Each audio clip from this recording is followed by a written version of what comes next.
இன்னும் ஒரு படி மேலாக சொல்றார், உங்களை துன்புறுவதற்காகவும் நீங்கள் ஜெபிக்க வேண்டும், உங்களை இழிவுபடுத்துவதற்காக நீங்கள் அன்பு செய்ய வேண்டும் என்று சொல்லுகின்றார். சொல்லிய பிறகு சொல்றாரு, உங்களை அன்பு செய்வோருக்கு நீங்கள் அன்பு செய்தால் அதனால் என்ன பயன்?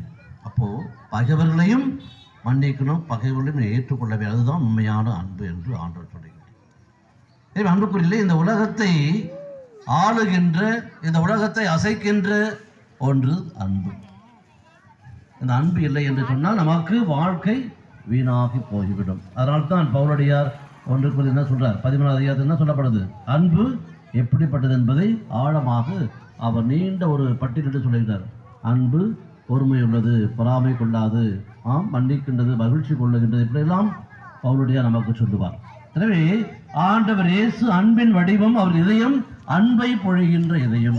எனவேதான் ஆண்டவர் இயேசு இதயம் அன்பான இதயத்தை நாம் என்று நாம் பார்க்கின்றோம்.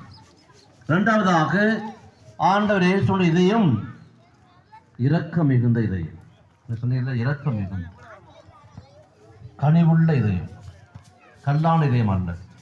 எங்கு இரக்கம் இருக்கின்றதோ அங்குதான் கனிவு பிறக்கும், அக்கறை பிறக்கும், கரிசனை கிடைக்கும், பரிவு கொள்ளும், அடுத்தவருடைய தேவைகளை தன்னுடைய தேவையாக ஏற்றுக்கொள்ளும். ஆண்டவர் இயேசு என்ன சொல்றாரு, இரக்கமுடையோர் பேறு பெற்ற, ஏனெனில் அவர்கள் இரக்கம் பெறுவர்.